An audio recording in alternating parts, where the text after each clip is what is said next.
Good morning students. आज का हमारा टॉपिक है वेजिटेटिव प्रोपगेशन। लास्ट टाइम हमने ए सेक्सुअल रिप्रोडक्शन स्टार्ट कर दिया था, तो उसका जो लास्ट टॉपिक है हमारे यहाँ वो है वेजिटेटिव प्रोपगेशन। इसके बाद हम टिश्यू कल्चर भी पढ़ेंगे। वैसे देखिए, वेजिटेटिव प्रोपगेशन में क्या होता है। In vegetative propagation new plants are obtained from the parts of old plant. इसमें हम क्या करते हैं, न्यू प्लांट को ऑब्टेन करते हैं। किससे? From the parts of the old plant. कौन कौन से पार्ट? आप स्टेम का भी यूज़ कर सकते हैं, रूट्स का भी यूज़ कर सकते हो और लीव्स का भी यूज़ कर सकते हो without the help of any reproductive organ. देखिए, वेजिटेटिव रिप्रोडक्शन सिर्फ प्लांट्स के अंदर होता है। इसमें हम क्या करते हैं, जो पुराना प्लांट होता है उसकी स्टेम, रूट्स या लीव्स को लेते हैं और उससे क्या करते हैं, हम नया प्लांट प्रोड्यूस करते हैं। अब देखिए इसमें होता क्या है, vegetative propagation usually involves the growth and development of one और more bud present on the old part of the plant to form a new plant. These birds are in the dormant state in the old part of the plant। देखिए होता क्या है, vegetative propagation में हम क्या करते हैं, जो ओल्ड प्लांट हमारे पास होता है, जो पेरेंट प्लांट हमारे पास होता है, हम क्या करते हैं उसका कोई एक पार्ट ले लेते हैं। वेदर हम रूट लें, स्टेम लें या लीव्स लें। होता क्या है, इन पार्ट्स के ऊपर कोई ना कोई बर्ड होती है। एक बर्ड भी हो सकती है और एक से ज़्यादा बर्ड भी हो सकती है। जब तक वो पेरेंट बॉडी के ऊपर होता है तब तक तो वो इनएक्टिव स्टेट में रहता है। जैसे ही वो नीचे गिरता है या उसको हम क्या करते हैं, सॉइल के अंदर फिक्स करते हैं और उसको मॉइस्चर मिलता है, चाहे नेचुरली मिले चाहे हम दे, मॉइस्चर मिलता है, उसको खाद मिलती है, उसको खाना मिलता है, मिनरल्स वगैरह मिलते हैं, तो वो क्या करता है, ग्रो करता है और ग्रो करके नया प्लांट बन जाता है। तो इस केस में क्या होगा, कुछ ऐसे प्लांट्स होते हैं जिनके लीव्स के ऊपर, स्टेम्स के ऊपर या रूट्स के ऊपर कुछ बर्ड्स होती हैं। वो बर्ड एक भी हो सकती है, एक से ज़्यादा भी हो सकती है। जब तक वो ओल्ड प्लांट के ऊपर रहते हैं, जब तक वो डोरमेंट स्टेट में रहते हैं। डोरमेंट मतलब इनएक्टिव स्टेट में रहते हैं। जैसे ही वो सॉइल में फिक्स हम करते हैं, हम करें चाहे वो अपने आप फिक्स हो जाए, तो उस केस में क्या होगा, वो सॉइल से मॉइस्चर लेते हैं, खाना लेते हैं और वो धीरे धीरे क्या करते हैं, ग्रो करते हैं। इसी को हम क्या बोलते हैं, वेजिटेटिव प्रोपगेशन बोलते हैं। Vegetative propagation. अच्छा, वेजिटेटिव प्रोपगेशन आप ये बात ध्यान रखना कि सिर्फ प्लांट्स के अंदर होता है। ये सिर्फ किसके अंदर होता है, प्लांट्स के अंदर होता है। अब देखिए, वेजिटेटिव प्रोपगेशन दो तरह का होता है। अच्छा, एक चीज़ आप ध्यान रखना, वेजिटेटिव प्रोपगेशन जो होता है उसी को हम वेजिटेटिव रिप्रोडक्शन भी बोलते हैं। वेजिटेटिव प्रोपगेशन दो तरीके का होता है, एक होता है नेचुरल और दूसरा होता है आर्टिफिशियल। नेचुरल वेजिटेटिव प्रोपगेशन वो होता है जो अपने आप हो जाता है, उसमें ह्यूमन एफर्ट की ज़रूरत नहीं होती है। आर्टिफिशियल जो होता है, इसमें जो एफर्ट होता है वो कौन लगाता है, ह्यूमन बीइंग लगाते हैं। उसमें हमें खुद एफर्ट लगाना पड़ता है। तो पहले मैं नेचुरल वेजिटेटिव प्रोपगेशन आपको करवा रहा हूँ। ये तीन तरीके से हो सकता है। इसमें हम रूट्स का यूज़ भी कर सकते हैं, स्टेम्स का यूज़ भी कर सकते हैं और यहाँ बच्चों गलत लिख दिया, लीव्स का यूज़ भी कर सकते हैं। यहाँ पर हम लीव्स लिखेंगे। अब देखिए, मैं यहाँ पर एग्जांपल ले रहा हूँ। देखिए, नेचुरल वेजिटेटिव प्रोपगेशन जो होता है इसमें कोई ह्यूमन एफर्ट की ज़रूरत नहीं होती है, ये अपने आप होता है।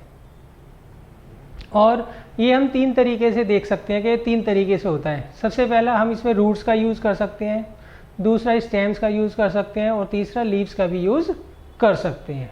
तो तीन तरीके से नेचुरल वेजिटेटिव प्रोपगेशन होता है। अब देखिए, सबसे पहले एग्जांपल देखते हैं। It is a common observation that green grass plants springs up in the dry fields after rain. देखिए, आप अपने स्कूल का आपने मैदान देखा होगा। उस स्कूल का मैदान में मान लीजिए बारिश आ गई है, 10-15 दिन बारिश है और वहाँ पर पानी जो है इकट्ठा हो गया, तो आप देखेंगे उस ग्राउंड में जो है अपने आप ही जो है ग्रास उगनी चालू हो जाती है। उसका रीज़न क्या होता है वो मैं आपको समझाता हूँ। तो ये जो ग्रास अपने आप नेचुरली ग्रो कर जाती है ड्यूरिंग रेनी सीजन, इसको भी हम क्या बोलते हैं, नेचुरल वेजिटेटिव प्रोपगेशन ही बोलते हैं। देखिए इसमें होता क्या है, जो हमारे फील्ड होती है, जो हमारा ग्राउंड होता है, उसमें बेशक ग्रास हो चाहे ना हो, मगर उसके अंदर ग्रास की ना छोटी छोटी सूखी स्टेम्स जरूर होती हैं, छोटी छोटी सूखी स्टेम्स क्या होती है, जरूर होती है। नॉर्मली क्या होता है, मान लीजिए कोई ग्राउंड है, बच्चे पूरा दिन उसके अंदर खेलते रहते हैं, तो ग्रास क्या होती है, अपने आप ही उखड़ जाती है, मगर ज़मीन के अंदर थोड़ी बहुत जो स्टेम्स होती है उस ग्रास की ज़रूर रहती है हमेशा। तो अब वो सूखी जो ग्रास है, सूखी ग्रास की जो स्टेम है वो हमेशा रहेगी ग्राउंड के अंदर, और वो हमेशा क्या रहेगी, डोरमेंट स्टेट में रहेगी। जैसे ही उसको मॉइस्चर मिलता है, बारिश के दिनों में क्या होता है, नॉर्मली पानी क्या होता है, हमारे यहाँ भर जाता है, पार्कों में भी भर जाता है, ग्राउंड्स में भी भर जाता है, तो वो उनके लिए इनएक्टिव स्टेट का काम वो एक्टिव स्टेट का क्या करता है, उनके लिए काम करता है। जैसे ही उनको मॉइस्चर मिलता है तो वो स्टेम्स जो होती हैं ग्रास की, वो दोबारा से क्या होती हैं, ग्रो कर जाती हैं। तो यहाँ पर नेचुरल वेजिटेटिव प्रोपगेशन हो रहा है by the help of stems. तो जो ग्रास होती है वो नेचुरली प्रोपगेट करती है with the help of stems, ये आप ध्यान रखिएगा। देखिए होता कैसे है ये, this happens due to the vegetative propagation as follows. The fields have dry stems of old grass plants all over them. These dry stems have buds which are in the inactive state.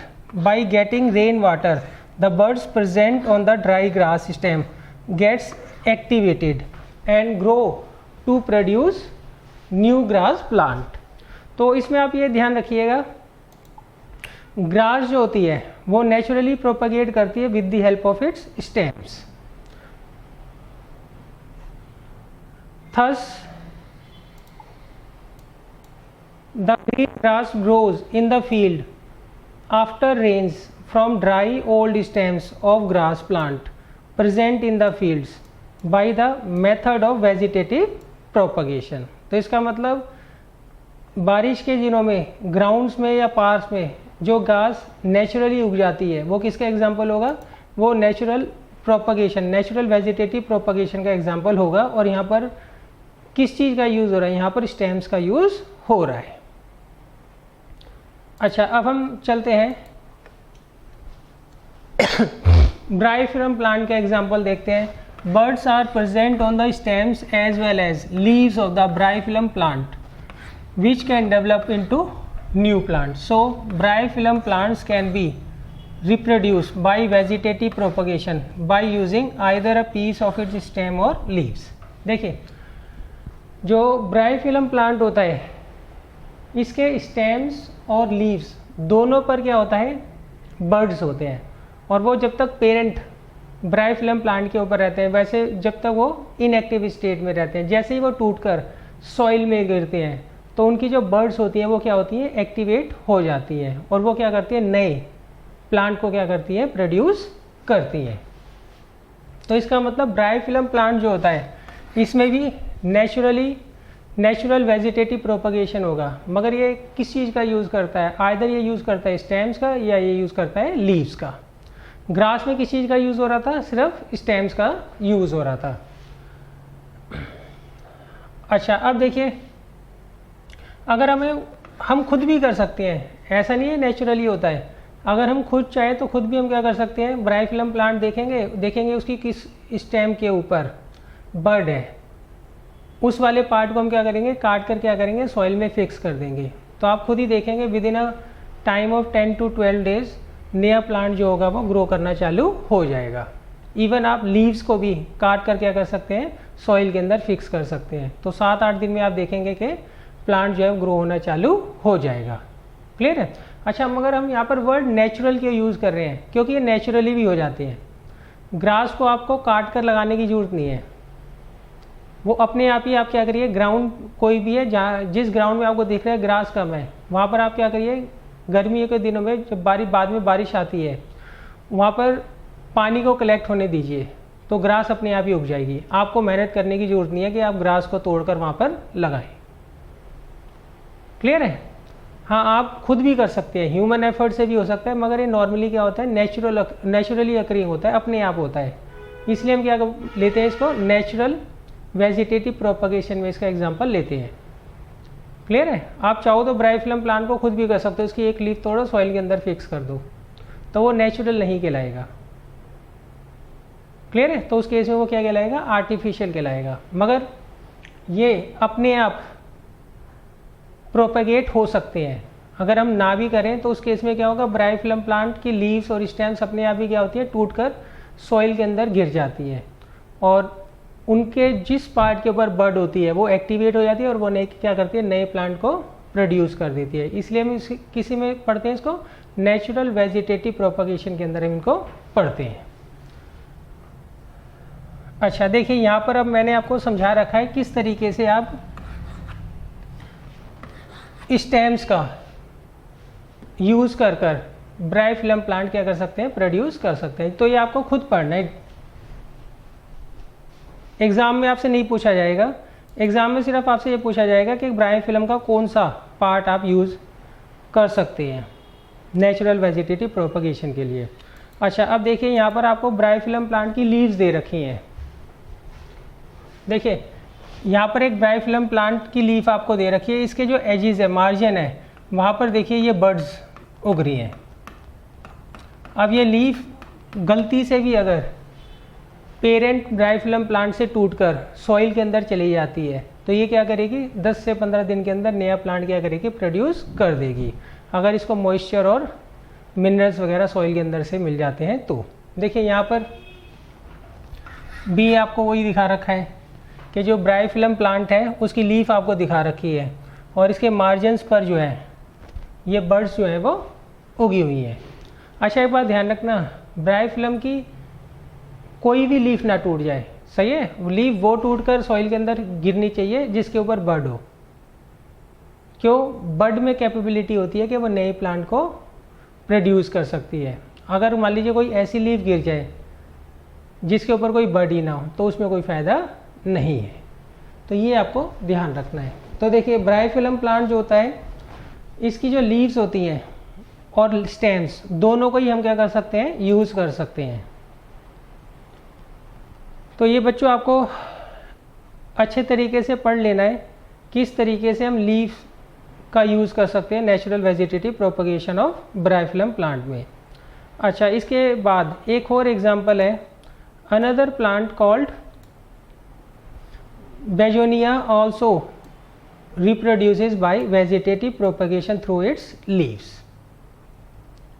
अच्छा अब देखिए यहाँ पर मैंने explain कर रखा है, money plant can also be grown by vegetative propagation by using a piece of stems.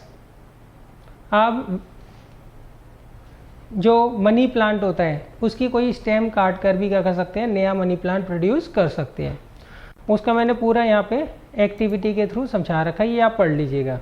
Exam में नहीं आता, एग्ज़ाम में सिर्फ आपसे एग्जाम्पल पूछे जाते हैं कि कौन सी चीज़ किस तरीके से नेचुरल वेजिटेटिव प्रोपगेशन शो करेगी। जैसे ब्राइफिलम प्लांट स्टेम्स और रूट्स दोनों का यूज़ करती हैं और जो ग्रास होती है, ग्रीन ग्रास होती है, उसमें क्या यूज़ होता है? स्टेम यूज़ होता है। अब देखिए इसके बाद आता है नेक्स्ट एक वर्ड यूज़ होगा ट्यूबर। ट्यूबर क्या होता है पहले तो ये समझ लीजिए। A tuber is a thickened underground stem और रूट। जो अंडरग्राउंड स्टेम या रूट होती है, स्टेम भी अंडरग्राउंड हो सकती है, सही है? तो अंडरग्राउंड स्टेम या रूट जो होती है उसे हम क्या बोलते हैं? ट्यूबर होते हैं। और of a plant which is swollen, और ये स्वॉलन फॉर्म में होता है और इसके अंदर फूड क्या होता है? स्टोर होता है। जैसे पोटैटो होता है, पोटैटो और स्वीट पोटैटो दोनों किसके एग्जाम्पल हैं? ट्यूबर के एग्जाम्पल हैं। मगर दोनों में डिफरेंस क्या होता है? पोटैटो जो होता है वो अंडरग्राउंड स्टेम होती है और जो स्वीट पोटैटो होता है वो अंडरग्राउंड रूट होती है। ये आप ध्यान रखिएगा, क्लियर है? तो पहले तो ट्यूबर समझ लीजिए। ट्यूबर जो होता है वो अंडरग्राउंड स्टेम और रूट को हम बोलते हैं और ये क्या करता है? फूड को स्टोर करके रखता है। ये क्या करता है? फूड को स्टोर कर कर रखता है। अब देखिए होता क्या है, the tuber has a number of birds called eyes. Each bird of the tuber grows into a new plant when the old tuber is planted in the soil in the next growing season। देखिए होता क्या है, tuber जो होता है इसके ऊपर आँख होती है, इसके ऊपर बहुत सारी क्या होती है? बर्ड्स होती हैं। उसको नॉर्मल लैंग्वेज में हम आई बोल देते हैं, क्या बोल देते हैं, आँख बोल देते हैं। और इसके ऊपर जितनी भी बर्ड्स होती हैं उन सब में कैपेबिलिटी होती है कि वो नए प्लांट को क्या कर सकते हैं, प्रोड्यूस कर सकते हैं। हम क्या करेंगे, आपने आलू देखा होगा, अभी मैं आपको डायग्राम में दिखा दूंगा उसके ऊपर किस तरीके से बर्ड्स निकल आती हैं। आप आलू ले लीजिए, उसको 10-15 दिन तक घर पे रख लीजिए, तो आपको दिखेगा उसमें से बर्ड निकलनी चालू हो जाएंगी। अब उस आलू को अगर आप ज़मीन में डाल देंगे, सॉइल के अंदर फिक्स कर देंगे, तो उसी से बहुत सारे प्लांट्स क्या होंगे, उगने चालू हो जाएंगे। सही है, उन बर्ड्स को ही हम क्या बोलते हैं, आई बोलते हैं, आई ऑफ पोटैटो नॉर्मल लैंग्वेज में। अच्छा, अब देखिए होता क्या है, आलू जो होता है ये अंडरग्राउंड स्टेम होती है। आलू मतलब पोटैटो जो होता है वो अंडरग्राउंड क्या होती है, स्टेम होती है। इसके ऊपर बहुत सारे जो होते हैं बर्ड्स होते हैं, इनके ऊपर बहुत सारे क्या होते हैं, बर्ड्स होते हैं। अगर आप किसी भी आलू को सॉइल के अंदर फिक्स कर देंगे तो आपको दिखेगा धीरे धीरे क्या होंगे, उसमें से काफ़ी सारे, हर बर्ड से एक प्लांट क्या होगा, निकलना चालू हो जाएगा। अच्छा, अब देखिए there are 2 type of tubers, 2 तरह के ट्यूबर्स होते हैं, एक होता है स्टेम ट्यूबर और एक होता है रूट ट्यूबर। पोटैटो जो होता है ये एग्जांपल है स्टेम ट्यूबर का, वेयर एज स्वीट पोटैटो जो होता है ये रूट ट्यूबर का एग्जांपल है।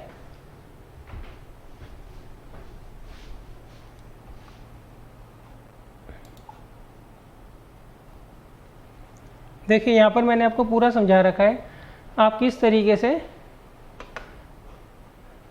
पोटैटो का यूज़ कर सकते हैं नए प्लांट बनाने के लिए।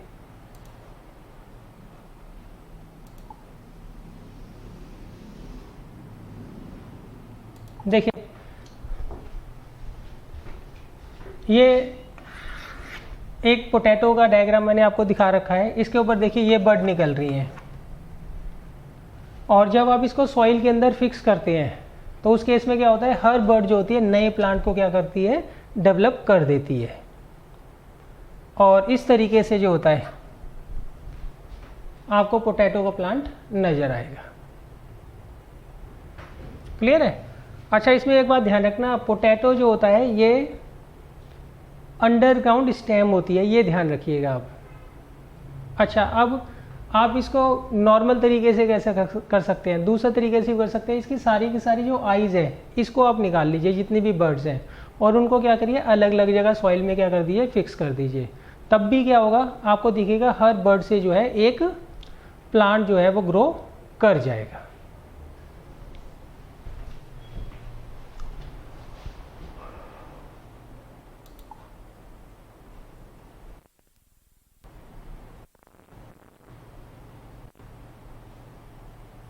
अच्छा, अब देखिए इसमें एडवांटेज क्या होता है, the vegetative propagation method of producing potato plant by tuber is much faster than the production of plant potato from seeds.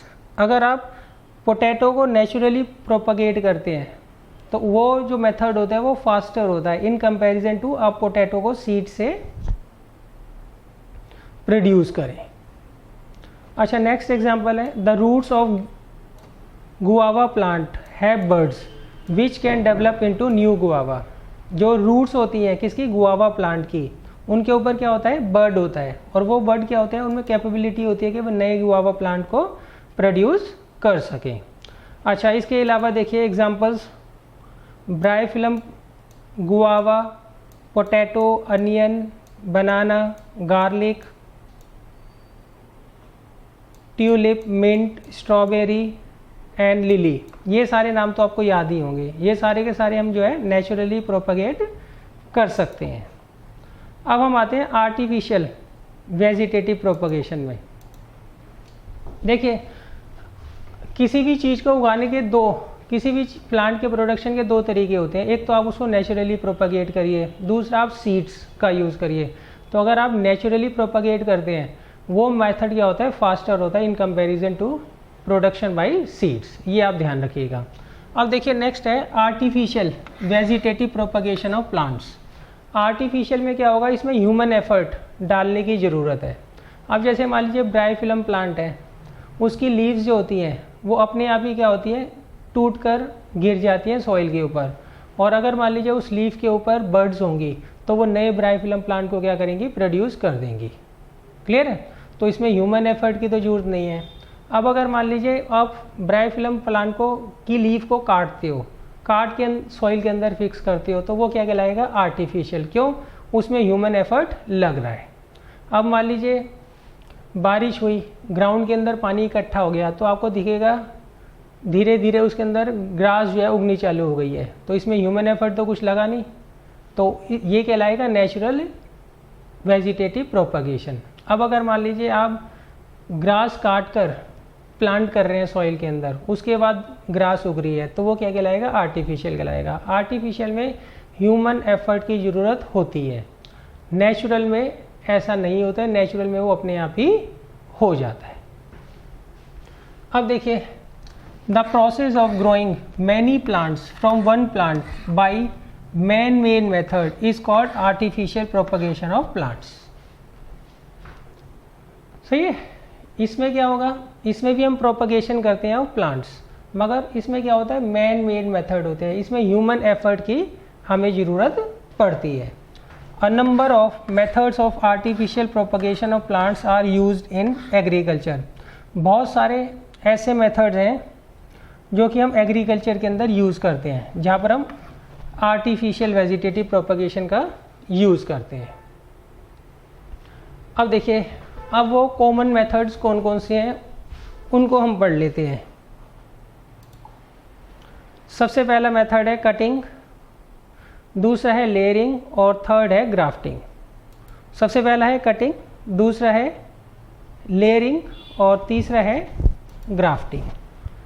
अब इन तीनों को हम डिटेल में पढ़ते हैं। अच्छा, एग्जाम्पल्स आप ज़रूर याद कर लीजिएगा, कम से कम एक एक एग्जाम्पल तो आपको ज़रूर याद। सबसे पहले हम आते हैं कटिंग के अंदर। देखिए, कटिंग में हम क्या करते हैं, जो ओल्ड प्लांट होता है उसका कोई भी एक पार्ट जो है उसको हम काट लेते हैं, और उसको काट कर क्या करते हैं, सॉइल के अंदर या गमले के अंदर क्या करते हैं, फिक्स कर देते हैं, और उसको प्रॉपर मॉइस्चर और खाना फूड क्या करते हैं, प्रोवाइड करते हैं। तो वो हम देखेंगे धीरे धीरे क्या होता है, अपने आप ही नए प्लांट के अंदर क्या होता है, डेवलप हो जाता है। अच्छा, अब आप काटेंगे किस पार्ट को, ये बहुत चीज़ इम्पॉर्टेंट है कि आप किस चीज़ को काटें, किसी भी चीज़ को नहीं काटेंगे।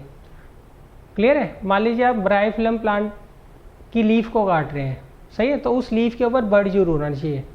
जोन सा पार्ट आप काट कर सॉइल के अंदर फिक्स कर रहे हैं, तो आपको ये जरूर देख लेना है उसके ऊपर बड जरूर होनी चाहिए। अगर बड नहीं होगी तो वो ग्रो नहीं करेगा, तो ये आपको ध्यान रखना है। जैसे यहाँ पर मैंने एग्जाम्पल ले रखा है, मैंने एक प्लांट लिया, उसका मैंने स्टेम काट ली। अब देखो, स्टेम के ऊपर यहाँ पर एक बड है, अब सॉइल के अंदर मैंने इसको फिक्स कर दिया। अब धीरे धीरे जैसे जैसे इसको मॉइस्चर मिलेगा, फूड मिलेगा, तो आप देखेंगे बड जो है धीरे धीरे क्या होगी, प्लांट के अंदर क्या होगी, ग्रो होना चालू हो जाएगी।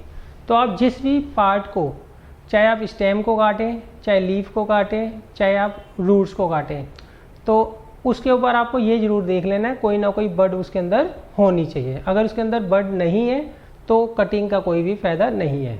कटिंग में हम क्या करते हैं, a small part of plant which is removed by making a cut with a sharp knife is called cutting।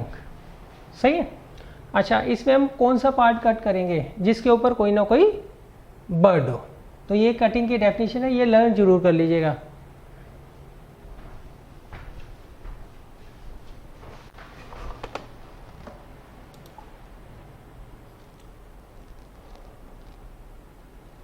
अब देखिए, यहाँ पे मैंने आपको मेथड समझा ही रखा है। अब देखिए ये कहाँ कहाँ यूज़ होता है, ये समझ लीजिए आप। The plants like rose, bougainvillea, chrysanthemum, grapes, sugar cane, banana, cactus, ये सारे के सारे जो है हम कटिंग की हेल्प से क्या करते हैं, प्रोपगेट करते हैं। अब देखिए यहाँ पर मैंने एक एग्जांपल दे रखा है जिसके अंदर हम रोज़ प्लांट को क्या करेंगे, रोज़ प्लांट के स्टेम को काट कर क्या करेंगे, नया रोज़ प्लांट क्या करेंगे, प्रोड्यूस करेंगे। तो इसको आप पढ़ लीजिएगा, ये बस आपकी नॉलेज के लिए है। अब देखिए यहाँ पर आपको डायग्राम दिखा रखे हैं इन्होंने, तो ये डायग्राम भी आप एक बार देख लीजिएगा और एग्जांपल्स आपको ज़रूर याद करना है। अब दूसरा मेथड आता है लेयरिंग। देखिए लेयरिंग में क्या होता है, in this method a branch of plant is pulled towards the ground and part of it is covered with a moist soil, leaving the tip of the branch exposed above the ground. After some time, new roots develop from the part of the branch buried in the soil.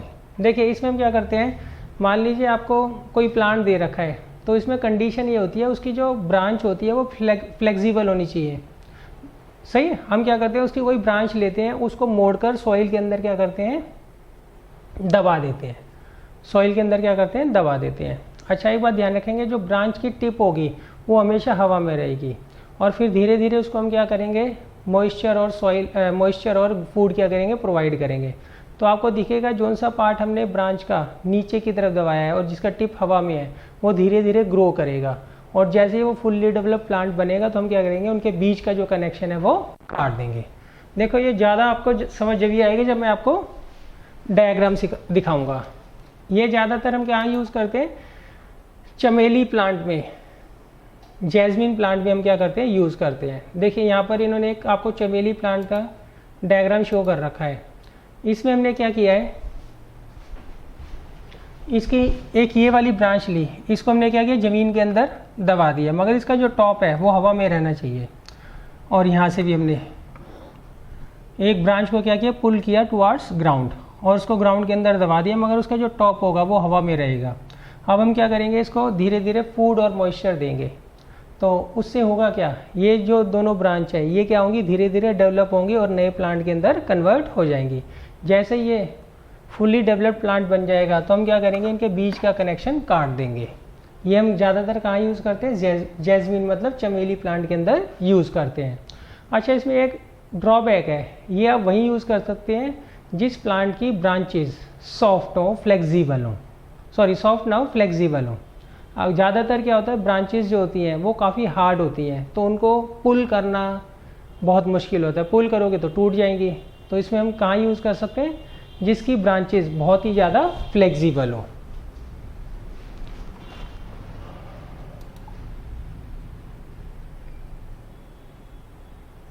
अच्छा अब देखिए इसके अलावा कौन कौन से example हैं, jasmine के अलावा many plants like strawberry and raspberry are propagated by natural layering method.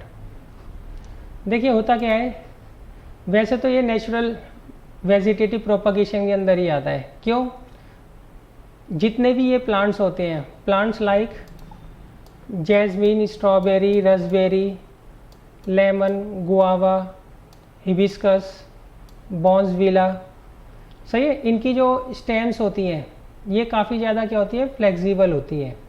तो ये अपने आप ही क्या होती है, सॉइल के अंदर जाकर क्या होती है, फिक्स हो जाती है। तो ये एक तरीके से नेचुरल में भी आप इसका एग्जांपल लिख सकते हैं। अच्छा अब देखिए नेक्स्ट है ग्राफ्टिंग। ग्राफ्टिंग सबसे इम्पॉर्टेंट है।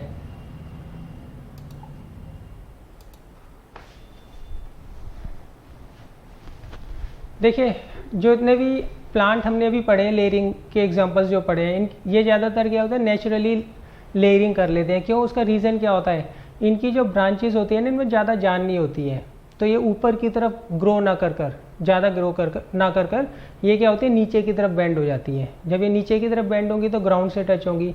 एक बार जैसे ही ये ग्राउंड से टच होती है तो ये क्या करती है, ग्राउंड में रूट्स बनानी चालू कर देती है। क्लियर है। और जो पार्ट, जो सी ब्रांच ग्राउंड के साथ टच होती है वो क्या करती है, अपने नया प्लांट क्या करती है, डेवलप कर लेती है। तो इस तरीके से क्या करते हैं, नेचुरली भी प्रोपगेट कर लेते हैं, आपको मतलब करने की ज़रूरत भी नहीं पड़ती। अच्छा अब देखिए इसके बाद आता है ग्राफ्टिंग। ग्राफ्टिंग सबसे इम्पॉर्टेंट है। देखिए ग्राफ्टिंग हम वहाँ यूज़ करते हैं जहाँ पर हमें डिज़ायर्ड कैरेक्टर्स डालने होते हैं। मान लीजिए आपको एक ऐसा पेड़ चाहिए कि ऊपर तो संतरे उग रहे हो, नीचे नींबू उग रहे हो, तो आप ग्राफ्टिंग से कर सकते हैं। अच्छा एक बात ध्यान रखना, आप आगे जाके पढ़ेंगे कि सेम फैमिली के प्लांट्स कौन से होते हैं, तो ये सेम फैमिली ऑफ प्लांट्स के अंदर आप कर सकते हो। जैसे लेमन और ऑरेंज दोनों के दोनों सिट्रस फ्रूट होते हैं, तो इनकी सेम फैमिली होती है, तो इसकी आप यहाँ पर आप ग्राफ्टिंग यूज़ कर सकते हो। ऐसा नहीं है कि आप सेब और संतरे का यूज़ कर रहे हो। क्लियर है? तो वो आपको बड़ी क्लासेस के अंदर जाके क्लियर होगा कि सेम फैमिली के कौन से प्लांट्स होते हैं, उन्हीं के अंदर हम क्या कर सकते हैं, इसके अंदर यूज़ कर सकते हैं। मान लीजिए आपको डिफरेंट टाइप ऑफ मैंगोज़ बनाने हो तो उसमें हम ग्राफ्टिंग का यूज़ करेंगे। डिफरेंट टाइप ऑफ फ्लावर्स बनाने हो तो उसके लिए हम क्या करेंगे, ग्राफ्टिंग का यूज़ करेंगे। अभी सिर्फ आपको एग्जांपल्स याद करने हैं। देखिए ग्राफ्टिंग में क्या होता है, grafting is a method in which the cut stem of two different plants are joined together in such a way that the two stems join and grow as a single plant. देखिए इसमें हम क्या करते हैं, दो अलग अलग जो प्लांट होते हैं मगर वो सेम फैमिली के होने चाहिए, उनकी स्टेम्स को काटते हैं और एक दूसरे के ऊपर क्या करते हैं, एडजस्ट कर देते हैं, चिपका देते हैं। उसके बाद चिपकाने के बाद वो एज अ वन प्लांट क्या करते हैं, ग्रो करते हैं। और वो जो नया प्लांट ग्रो करेगा उसमें दोनों के क्या होंगे, कैरेक्टर्स होंगे। दोनों प्लांट्स के क्या होंगे, कैरेक्टर्स होंगे। देखिए आपको मैं डायग्राम के थ्रू समझाता हूँ, ऐसे आपको समझाना बहुत मुश्किल होगा। देखिए ये है,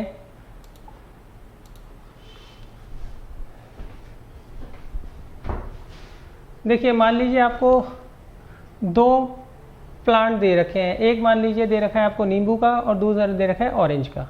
सही है? तो हम क्या करते हैं, एक का तो बॉटम पार्ट ले लेते हैं और एक का टॉप पार्ट ले लेते हैं। क्लियर है? ये मान लीजिए ऑरेंज का है और ये मान लीजिए लेमन का है। क्लियर है? तो लेमन का तो हमने टॉप पार्ट ले लिया और ऑरेंज का हमने बॉटम पार्ट ले लिया। तो जिसका आप बॉटम पार्ट लेते हो उसको तो हम बोलते हैं स्टॉक, उसका वो क्या बोलते हैं हम, स्टॉक। और जिसका टॉप पार्ट लेते हैं उसको बोलते हैं स्कियोन, उसको क्या बोलते हैं, स्कियोन। और उसको क्या करते हैं, एक के ऊपर एक फिक्स कर देते हैं। सही है? आप इस तरीके से काट के भी फिक्स कर सकते हो और इस तरीके से काट कर भी फिक्स कर सकते हो। इसको इसके अंदर फिक्स कर दो। सही है? और फिर क्या करते हैं, इसको हम एक वैक्स टेप आती है उससे हम क्या करते हैं, बांध देते हैं। क्लियर है? अच्छा एक बात ध्यान रखना, इनकी फिक्सिंग होना बहुत ज़रूरी है। अगर ये आपस में फिक्स नहीं होते, एयर का गैप आ जाता है तो उस केस में सड़ना भी चालू हो जाता है। ये आप ध्यान रखिएगा। तो हम क्या करते हैं, इनको अच्छे तरीके से छील लेते हैं। इस तरीके से छील लेते हैं ताकि इसके फ्लोएम और जाइलम एक्सपोज हो जाए, इसके भी जाइलम और फ्लोएम एक्सपोज हो जाएं। तो जब इनको इसके ऊपर रखोगे, दोनों को स्टॉक और स्कियोन को आप मिलाओगे तो उनके जाइलम और फ्लोएम आपस में टच हो जाए ताकि मिनरल और फूड जो है नीचे से ऊपर जाते रहे। क्लियर है? इनकी प्रॉपर अटैचमेंट बहुत ज़रूरी है। अगर प्रॉपर अटैचमेंट नहीं होती है तो जहाँ से जौन सा पार्ट अटैच नहीं होता है, जौन सा पोर्शन अटैच नहीं होता है, वो सड़ना चालू हो जाता है। तो इसमें प्रिकॉशन बहुत ज़्यादा रखनी होती है। अब देखिए होगा क्या, हम क्या करते हैं, एक प्लांट का तो बॉटम ले लेते हैं, उसे बोलते हैं स्टॉक, एक का ले लेते हैं टॉप। उनको क्या करते हैं, एक के ऊपर एक फिक्स कर देते हैं। चाहे इस तरीके से फिक्स करें, चाहे इस तरीके से कटिंग करके फिक्स करें। हम ऊपर और नीचे वाले की शेप इस तरीके से लेते हैं ताकि वो इजीली फिक्स हो जाए। तो ये मोस्ट डिज़ायर्ड शेप होती है। क्यों? ये इसके अंदर जाके क्या होगा, फिक्स हो जाएगा बड़े आराम से। फिर हम क्या करते हैं, इसको वैक्स टेप से क्या करते हैं, बांध देते हैं। वैक्स टेप से ना भी बांधो तो हम क्या करते हैं, कपड़े से बांध देते हैं, उसके ऊपर कोई पॉलीथीन चढ़ा देते हैं। तो एक तरीके से हमें क्या करना होता है, इसको फिक्स करने के लिए किसी ना किसी चीज़ से टाई करना होता है। अच्छा दूसरा, बाहर से कोई इन्फेक्शन वगैरह ना जाए, उससे भी ये क्या करता है, जो जिस चीज़ से आप बांधोगे वो क्या करेगा, उसको इन्फेक्शन से भी बचाएगा। तो इसके लिए मोस्ट अप्रोप्रिएट क्या होता है, वैक्स टेप आती है। वैक्स टेप से हम क्या करते हैं, उसको चिपका देते हैं। अच्छा अब देखिए ये मेथड है ग्राफ्टिंग। ग्राफ्टिंग में हम क्या करते हैं, दो अलग अलग प्लांट्स को क्या करते हैं, एक के ऊपर एक फिक्स कर देते हैं। जिसका आप टॉप लोगे वो स्कियोन, जिसका बॉटम लोगे उसे क्या बोलते हैं हम, स्टॉक। अच्छा अब जो ये नया प्लांट, ये जो आपका कॉम्बिनेशन आ गया है, इसको जैसे ही आप क्या करोगे, फूड और मॉइस्चर प्रोवाइड करोगे, वाटर प्रोवाइड करोगे, तो धीरे धीरे क्या करेगा, ये ग्रो करेगा और इस तरीके से क्या होगा, प्लांट ये ट्री या प्लांट की फॉर्म में बन जाएगा। इसमें जो फल लगेंगे उनमें क्या होंगे, दोनों के डिज़ायरेबल कैरेक्टर्स होंगे।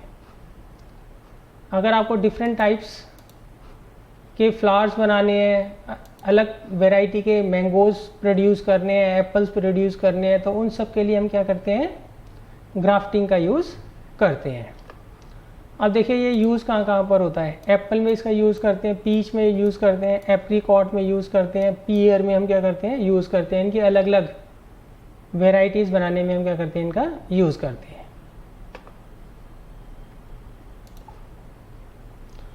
अच्छा, अब देखिए advantage of grafting method of.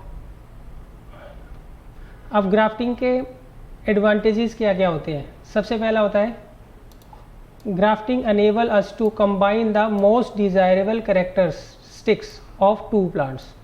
आपको जो दो मोस्ट डिज़ायरेबल कैरेक्टर्स चाहिए किसी प्लांट के अंदर, उनके प्लांट्स को आप उठाकर क्या करिए, ग्राफ्ट कर दीजिए।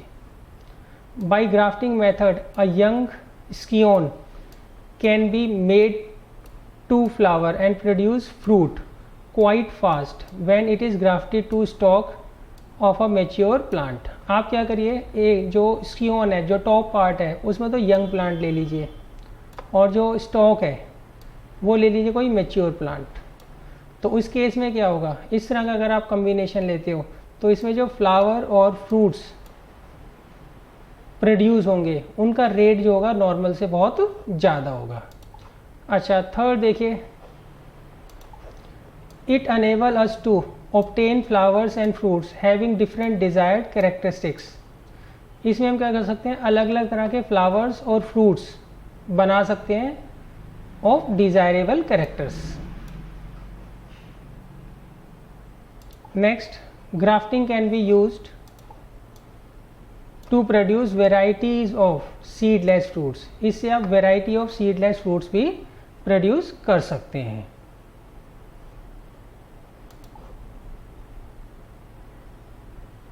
अब देखिए इसके बाद आता है एडवांटेजेस ऑफ वेजिटेटिव प्रोपगेशन।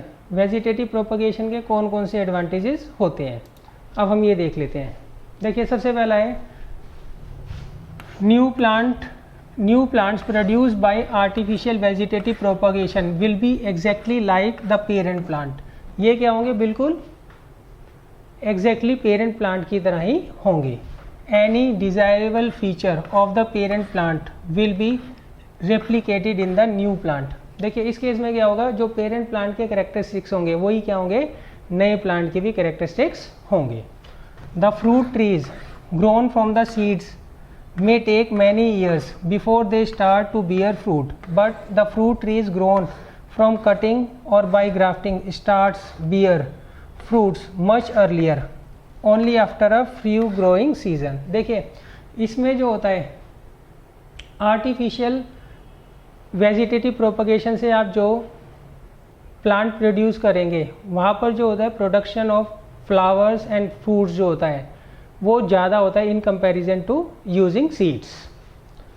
अच्छा, आगे थर्ड है the plants grown by vegetative propagation needs less attention. इनके लिए हमें कम अटेंशन देनी पड़ती है, इनका मेंटेनेंस का खर्चा इतना ज़्यादा नहीं होता है। फोर्थ देखिए, many plants can B grown from just one parent plant by artificial propagation. Artificial propagation में हम बहुत सारे प्लांट्स जो है वो ग्रो कर सकते हैं by using just one parent plant. अच्छा, मेन क्या है इसका एग्जांपल, वो एडवांटेज वो ये होता है we can also get seedless plants by artificial propagation. इससे हम सीडलेस प्लांट्स भी बना सकते हैं। अब देखिए इसके बाद आता है टिश्यू कल्चर। देखिए टिश्यू कल्चर जो है ना, ये नई टेक्नोलॉजी है। नेचुरल वेजिटेटिव प्रोपगेशन तो पता नहीं कब से होता आ रहा है, जब से लाइफ बनी है जब से ही होता आ रहा है इसका मतलब। मगर जो आर्टिफिशियल है ये भी लेटेस्ट है, मगर टिश्यू कल्चर जो है ये तो बहुत ही ज़्यादा लेटेस्ट है। क्लियर है, नेचुरल वेजिटेटिव प्रोपगेशन तो जब से फॉरेस्ट वगैरह आए हैं जब से अपने आप ही हो रहा है, सही है। और आर्टिफिशियल भी काफ़ी पुराना है, मगर नेचुरल के मुकाबले वो क्या है, नया है। सबसे नया कौन सा है? टिश्यू कल्चर है। तो टिश्यू कल्चर को आप समझ लीजिए। अच्छा, अब देखिए the production of new plant, the production of new plant from a small piece of plant tissue, the production of new plants from a small piece of plant tissue removed from the growing tip of a plant in a suitable growth medium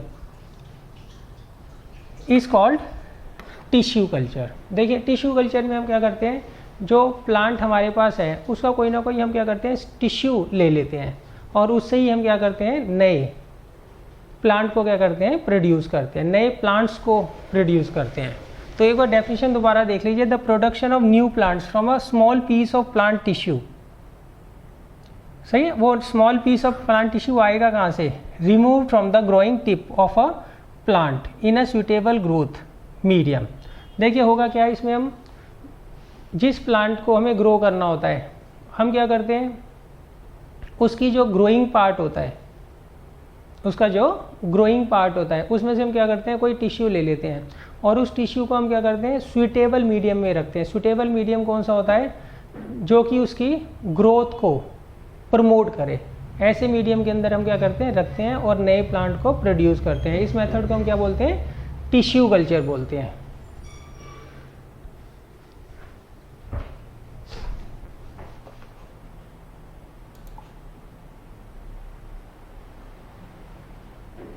अब देखिए इसका मैं आपको तरीका सिखा देता हूँ कि ये किस तरीके से होता है। A small piece of plant tissue is taken from the growing point of the plant and placed in a sterile jelly which contains nutrients and plant hormone. The hormones makes the cells in the plant tissue divide rapidly, producing many cells which form a shapeless lump of mass called callus। देखिए होता क्या है, हम पहले एक plant लेंगे, उसका जो ग्रोइंग पार्ट है जहाँ पर ग्रोथ ज़्यादा है, जहाँ पर मेरिस्मेटिक टिश्यू ज़्यादा है, वहाँ से हम क्या करेंगे कुछ पार्ट को क्या करेंगे स्क्रैच कर लेंगे और फिर क्या करेंगे उसको एक ऐसे स्टेराइल मीडियम में रखेंगे। स्टेराइल मीडियम मतलब जो उसको इन्फेक्शन वगैरह से बचाएगा। अच्छा, वो जो मीडियम होगा वो उसकी ग्रोथ के लिए क्या होगा प्रमोटर के लिए की तरह काम करेगा और उसके अंदर हम क्या करते हैं ऑक्सिन हार्मोन भी डालते हैं। ऑक्सिन हार्मोन आप पढ़ेंगे कंट्रोल एंड कोऑर्डिनेशन में। ऑक्सिन हार्मोन एक ऐसा हार्मोन होता है जो कि ग्रोथ को क्या करता है प्रमोट करता है। सही। तो सबसे पहले हम क्या करना है, जो जिस प्लांट को हमें ग्रो करना है उसका कोई पार्ट क्या करना है हमने स्क्रैच कर लेना है, वहाँ से एक टिश्यू ले लेना है।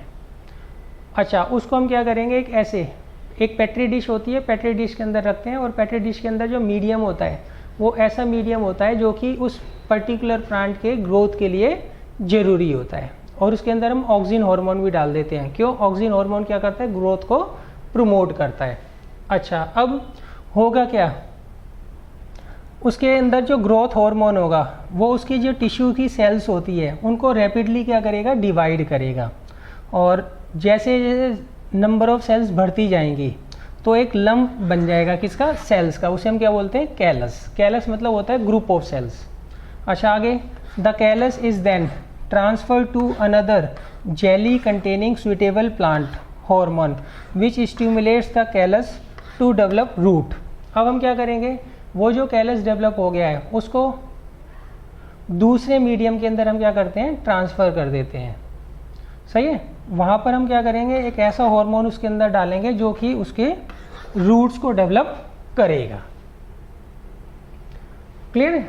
अच्छा, तो ये तो पहले दो स्टेप्स हैं। थर्ड स्टेप में देखिए, the callus with develop root is then put on another jelly containing different hormones which stimulates the development of shoots. अच्छा, अब देखिए सबसे पहले हमने क्या किया, पहला स्टेप ये होता है प्लांट लिया, प्लांट के अंदर में जो ग्रोइंग पोर्शन है उसका फास्ट ग्रोइंग पोर्शन है वहाँ से हमने टिश्यू निकाल लिया, एक स्क्रैच करके क्या किया टिश्यू निकाल लिया। उस टिश्यू को हम क्या करेंगे एक ऐसे मीडियम के अंदर रखेंगे जो कि उसकी ग्रोथ को प्रमोट करेगा और उसके अंदर ऑक्सीजन हार्मोन भी हम डाल देंगे। अच्छा, वहाँ पर सेल्स क्या होंगी रैपिडली ग्रो करेंगी और ग्रुप ऑफ सेल्स बन जाएगी। उस ग्रुप ऑफ सेल्स को हम क्या बोलते हैं कैलस बोलते हैं। उस कैलस को हम क्या करते हैं दूसरे मीडियम में ट्रांसफ़र करते हैं जहाँ पर भी एक ऐसा हार्मोन हम डालेंगे जो कि उसकी रूट को क्या करेगा डेवलप करेगा।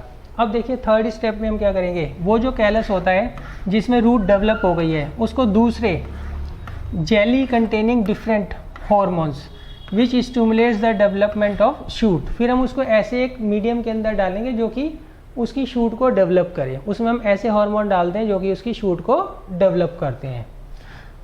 फोर्थ में देखिए the callus having roots and shoot separates into tiny platelets. In this way many tiny platelets are produced from just a few original plant cells. अब देखिए होगा क्या, अब वो कैलस जिसके अंदर रूट और शूट जो हो गई है डेवलप हो गई है, उनको हम क्या करेंगे अलग अलग कर लेंगे, सही है। और उन अलग अलग जो पार्ट्स हम कर रहे हैं उन्हें हम क्या बोलते हैं, प्लांटलेट्स बोलते हैं। प्लांटलेट्स मतलब छोटे प्लांट्स। इस तरीके से हमने क्या किया, एक प्लांट की कुछ सेल्स हमने ली, उससे हमने बहुत सारे क्या किए, प्लांटलेट्स बना लिए।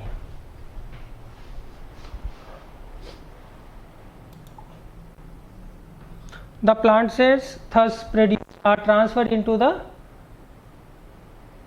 pots or soil where they can grow to form mature plants.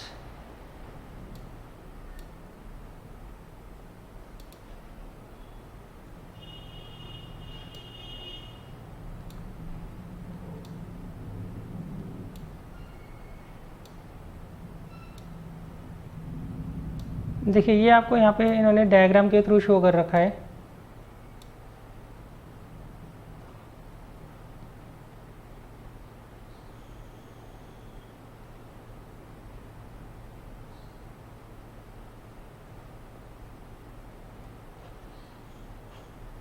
मैं डायग्राम एक बार आपको एक्सप्लेन कर देता हूँ।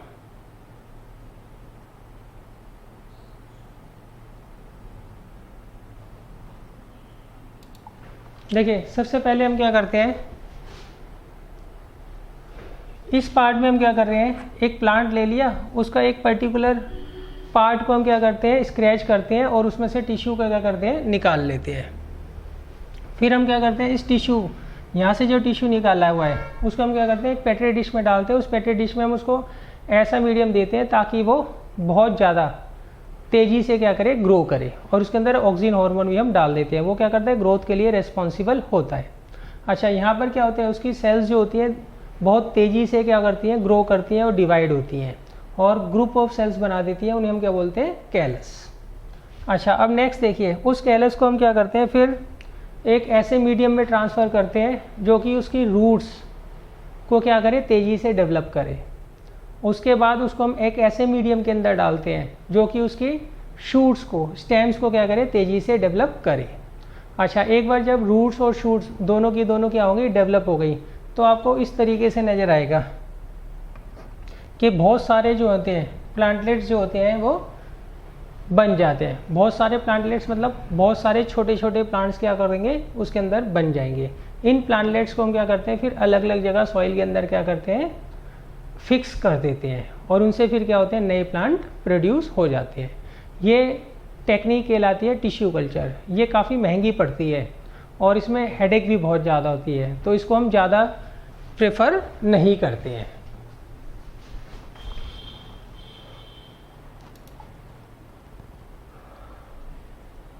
अब देखिए इसके एडवांटेजेस क्या हैं। पहला,